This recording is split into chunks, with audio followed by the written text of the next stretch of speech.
I'm getting ready here to do something I don't normally do, and that is to saute some onions, sweet onions, and butter.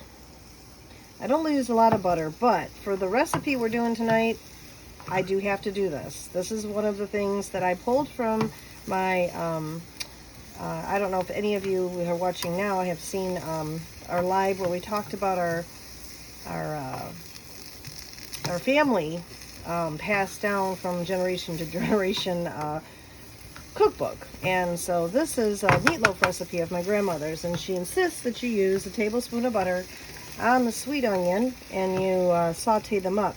And in the recipe she actually says you saute them until they get translucent, which I didn't chop them up, I think, fine enough. She's much better chopper than me, but I'll get them as clear as I can. Now, what this is going to go into is my meat mixture. Now, my meat mixture, here's the meat that's going to be used, and I'll explain to you what it is. Normally, my grandmother would use hamburger. She'd use, and I'm using lean, so 90% lean. She'd use hamburger, and then she would use, not that one. She'd use fresh pork, right there, and then she'd use veal. But veal is hard to come by, and I couldn't find it. So what I did was I picked this up. You can sometimes find a meatloaf mix unseasoned. And so, unfortunately, what that meant is a lot of meat here. So I divvied that up, and what I'm going to do is a different recipe with half of that mixture. But what we're going to do is get these translucent, going to put them into the meat, and then we'll go from there. I'll show you how we season and how she does her recipe. Alright guys, we're on to the next step. Notice I'm wearing gloves, and it's because I'm getting ready to get my hands all in it, and I don't like getting meat and things underneath my rings, so I'm wearing these. What we do is now we put these nice sauteed up onions right in there, okay? And you just kind of mix them up. I'm not going to get too crazy with that because we have a lot more mixing to do. This is the point where we like to season, and I season the way my grandma did. She would use garlic powder, and I pretty much just put in what I think. This is how she did, guys. She never really said. She said to taste. Everything was to taste. And a lot of times she would pick up the meat after she was done mixing, and she would smell. And she'd tell me if it smelled. She'd say, this is how it should smell. So that's kind of how I do it. There's no, I can't tell you exactly measurements. Now this is a new salt I bought. This is Ancient Fine Sea Salt. Got it from the health food store. I don't know if it's better salt, but we're gonna try it.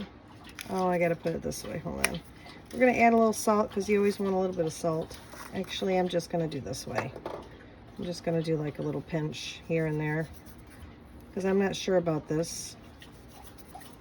It's probably, yeah, we'll do one more pinch. There we go.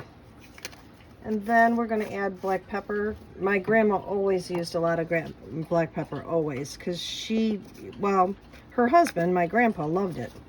He loved pepper, and everything got well peppered. So, and the way, if we're going to go the way she went, there we go. Now we have all that in there. Now it's time to add the secret ingredient. Onion mushroom recipe soup dip mix. Now, to start, I'm only going to put a half in, and notice that Lipton does do onion mushroom, they do beefy mushroom. I'm only going to do half because sometimes if you use the whole thing, to me it tastes a little bit too salty, because it seems like things have gotten more salty over time. I don't understand it, but I like the mushroom flavor in here, so we're going to do like about half of this package.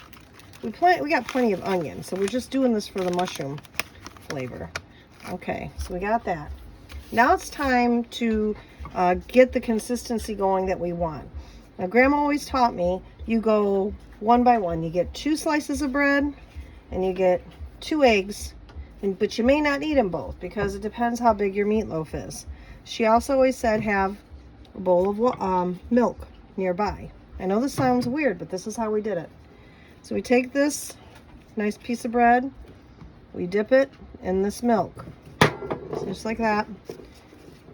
And then she would say, squeeze it out. squeeze it. Squeeze a little bit out. Don't leave it all in there. Just give it a nice gentle squeeze. And then she said tear it apart. Tear it apart and put it into your meatloaf mix. Just like this, into bits and pieces. Now, she had much better way of making tiny pieces than me, but I'm doing the best I can because I'm an impatient person. She had patience of a saint. She really did. I so miss her. So we got that one piece in, and then we're going to do this. We're going to crack our egg. We're going to put our egg in. And then we're going to start with one and one.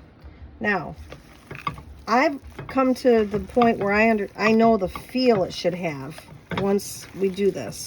If I need to add another piece of bread, I will. If I need to add another, but it should be kind of a consistency, not too wet, but it should be sticky. It should be sticky. And you should be able to form kind of a, and there have been times, to be honest, guys, that I've done this and I've had to add more meat because I'm like, oops, I got too much of the ingredients. There's a certain feel that this stuff has to have for it to hold together nicely. Oh, we're getting there though. I can feel it. It's coming. Yep. This is, and I gotta smell it. Oh yeah, that's it. That's the smell. Yeah, you gotta smell it. Smell it. And sometimes it even catch your taste in it. And I'm like, Grandma, that's raw meat. She's like, I want to be sure. I'm like, okay. Okay, now I'm doing this. Pieces are sticking to my, see, they're sticking, but I could still form. You know, it can be sticky, but you still have to be able to form. And I think this is perfect. I don't think I definitely do not need any more bread. I don't need any more. In fact, the more I do it, the more sticky it gets and formable. So that's what I'm going to do next. I'm going to get it all together and form it, and then we're going to top it off. We'll see how that looks. Okay, so you see I got my meatloaf nice and formed. She put together very well. What I'm doing right now is what my grandma used to say is tucking to bed those little pieces of onion. She said any onion that doesn't get tucked in tends to poke out. So she had a much smaller onions than I, because she was very patient to do very fine, what do you call it, fine chopping, but it's not me. I'm a little rough around the edges with that. But I try to get them in there so they'll stay in, they won't come out. All right, so the next step is going to be, we're going to make our topping. And again, this is not measured out. My grandma literally would say, you know, do 2 big squirts of ketchup. And then she said, put yourself here about 2 good squirts of mustard. And then 2 splashes of 1, 2, I like Worcestershire, 3. Then you take your little brush, you mix it all together with this. So we're mixing it well mixed. And then we're gonna baste it with this before putting it in the oven. Now it's gonna go in the oven at 350. And this size, I'm thinking, is probably gonna take, I don't know, it's probably gonna take about 45 minutes to an hour, maybe. Because it's a pretty nice size. So yeah, it'll take a little bit.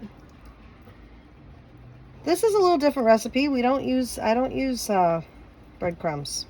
We use bread, and I don't know a lot of people that do it that way. Well, some people do. But yeah, you just sort of do this, and because Grandpa always really loved pepper, after she was all done doing all of this, she'd go right back over it with, so because she said that if it, you know, crusted up enough and they had a little pepper, he really liked it. So she would always do a little like this, see, like that. And then it's going to go in the oven, and that will be that. Alright guys, well, here we got this is going to be our mashed potato surprise here. We got cauliflower and potatoes. What'd you do with the cauliflower and the potatoes first? Steamed them. What's that? Putting some little sour cream in there. Probably, I don't know, probably comes out to about 2 tablespoons. Not too tablespoons. much. Okay. I don't need a lot because I've got this. This was a dumpster find from Crazy Family Tube, our other channel. Mm-hmm. And we still got a bunch of this in our fridge. And you know, they discontinued making that, didn't they? That's why we got it. We found out they're not even going to make Rocal Blue anymore. But you can buy it on Amazon. On Amazon, really? Yeah. It's like $10. You guys, this is such a good. I'm doing like a half of a. I'll probably do like a half of one of these. That's about half. And if you want to know the ratio between the cauliflower, the cauliflower and the small potatoes, we have a whole head of cauliflower in there, and probably, I don't know, maybe. And then I'm gonna add some garlic salt. Yep. To taste. It's your preference. Yeah. Probably, I'm gonna say potato-wise, we probably have like a cup and a half of potatoes in there, those small ones. And we steam them up with the garlic, or like not with the garlic, with the cauliflower. I'm gonna add some pepper. I'm gonna open this, I think. Oh, be careful. It'll come out fast. That's that restaurant style, so that's real peppery. There. Mm-hmm. But it doesn't come out of the holes very well. Oh, No. caffeine. I had some caffeine. Alright, there's the bacon. Then we're going to mash it together. Well, what kind of bacon is that? That's crumbled turkey bacon. Oh, turkey bacon. So it's a little bit healthier. So here I'm mashing it up. What mashed potato surprise looks like is a healthier version of loaded mashed potatoes. To me. Probably about, I don't know, maybe a half a cup of milk. There you go. But usually I just do a little at first, and then if I need more milk, then I'll add a little bit more. You know, consistency, just get it to the consistency that you would like.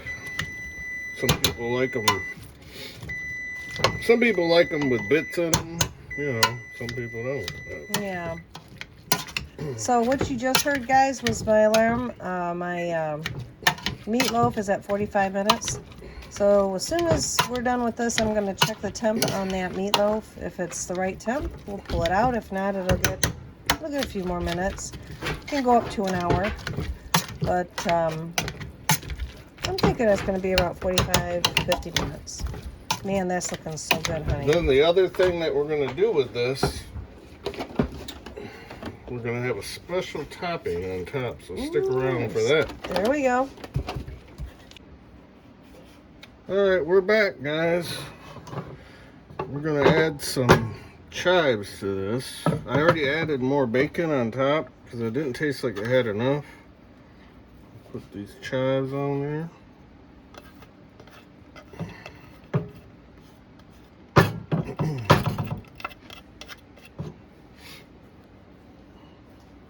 And over here we got the meatloaf. There it is. Pretty tasty. Now what you see here, that's for me checking temperature. I just spilled out a little bit, but it's still got a nice crust on it from that topping.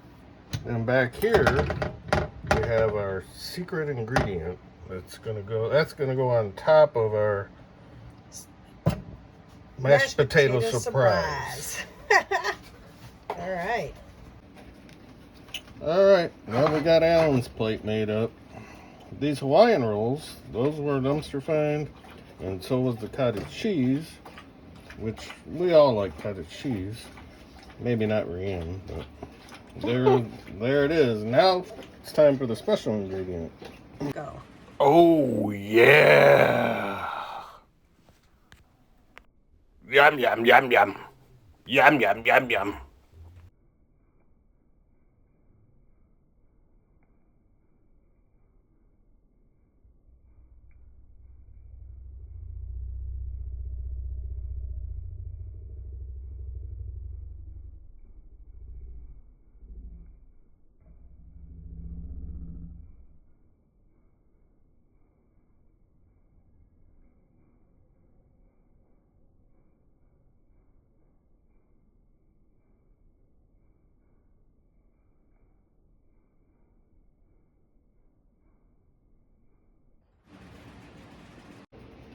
Well, guys, we hope you enjoyed the video. My grandma's special meatloaf recipe, and what did you make?